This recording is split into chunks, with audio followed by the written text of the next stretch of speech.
Pernahkah Anda merasa stres karena kekurangan uang? Uang di dompet atau tabungan terkuras habis untuk membiayai hidup sehari-hari. Itu merupakan tanda-tanda bahwa Anda harus segera melakukan perencanaan keuangan. Contoh sederhana seperti seorang ibu rumah tangga yang perlu membuat perencanaan barang-barang yang ingin dibeli untuk membuat masakan. Dalam perencanaan tersebut, sang ibu membuat daftar belanjaan yang perlu dibeli di pasar. Tanpa perencanaan, bisa saja sang ibu lupa untuk membeli sesuatu sehingga keinginan memasaknya tidak dapat terwujud. Sama seperti contoh tersebut, kita juga perlu melakukan perencanaan keuangan agar dapat memenuhi keinginan utama dalam mengarungi kehidupan. Perencanaan keluarga dapat dilakukan dengan tujuan memenuhi kebutuhan saat ini dan masa depan. Kebutuhan saat ini contohnya adalah pengeluaran rumah tangga, membayar uang sekolah bulanan, dan pengeluaran lainnya dalam jangka waktu 12 bulan ke depan. Sementara kebutuhan masa depan contohnya pendidikan anak, naik haji, membeli rumah, pernikahan, tabungan masa tua, dan pengeluaran lainnya yang mungkin dihasilkan di atas 1 tahun dari sekarang. Jika dalam dunia kesehatan pemeriksaan tubuh dilakukan melalui proses pemeriksaan kesehatan secara medis, dalam dunia keuangan dikenal dengan proses pemeriksaan kesehatan keuangan atau periksa dompet. Periksa dompet adalah sebuah kegiatan yang dilakukan untuk mengetahui apakah kondisi keuangan Anda sedang sehat atau sakit. Beberapa indikator yang dapat dilakukan untuk mengetahui kesehatan keuangan Anda adalah: pertama, berapa banyak uang tunai yang kita punya; kedua, berapa banyak cicilan utang setiap bulan; dan yang ketiga, sudahkah Anda menabung?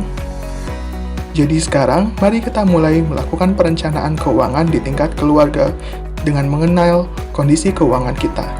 Ini dapat dimulai dengan melakukan pembuatan daftar harga kekayaan atau utang yang kita miliki. Harta atau kekayaan adalah semua uang dan barang berharga yang kita miliki seperti rumah, tabungan, toko, perhiasan, dan lainnya, serta barang-barang tersebut dapat dijual dan dijadikan tunai di masa depan dengan nilai yang masih bagus. Sementara utang adalah semua kewajiban yang kita miliki, baik itu berupa kewajiban dalam bentuk pinjaman uang ataupun kredit pembelian barang seperti motor atau rumah. Dengan membuat daftar ini dapat diketahui berapa sebenarnya kekayaan bersih yang kita miliki.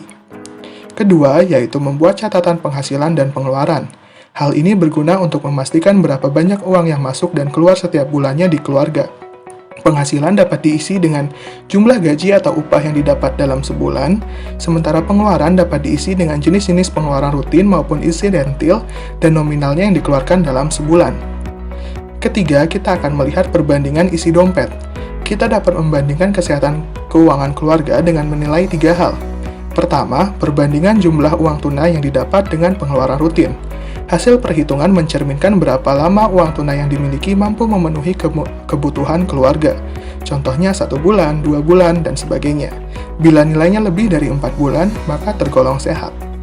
Kedua, perbandingan jumlah cicilan dengan penghasilan. Hasil perhitungan mencerminkan berapa persen penghasilan yang digunakan untuk membayar cicilan. Bila nilainya di bawah 30%, maka tergolong sehat. Ketiga, perbandingan jumlah uang yang ditabung dengan penghasilan. Hasil perhitungan mencerminkan berapa persen penghasilan yang digunakan untuk menabung. Bila nilainya di atas 10%, maka tergolong sehat. Lantas, bagaimana jika ditemukan kondisi keuangan kita yang tidak sehat? Jika kita tidak memiliki stok uang tunai yang cukup atau susah menabung, maka solusinya adalah membiasakan diri untuk menabung.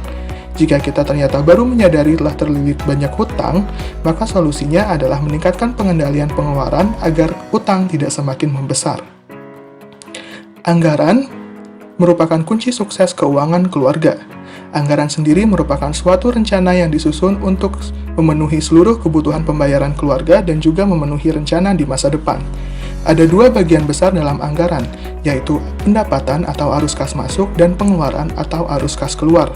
Keduanya dapat dikelompokkan lagi menjadi rutin atau tidak rutin. Pendapatan dan pengeluaran rutin sifatnya tetap sebulan sekali, begitu pula sebaliknya tidak rutin jika hanya dilakukan sesekali. Untuk semakin memudahkan membuat anggaran, maka Anda dapat menulis daftar seluruh keinginan atau kebutuhan yang hendak dicapai saat ini dan di masa depan. Kemudian dari seluruh keinginan tersebut, urutkan yang mana keinginan atau kebutuhan mendesak untuk dipenuhi.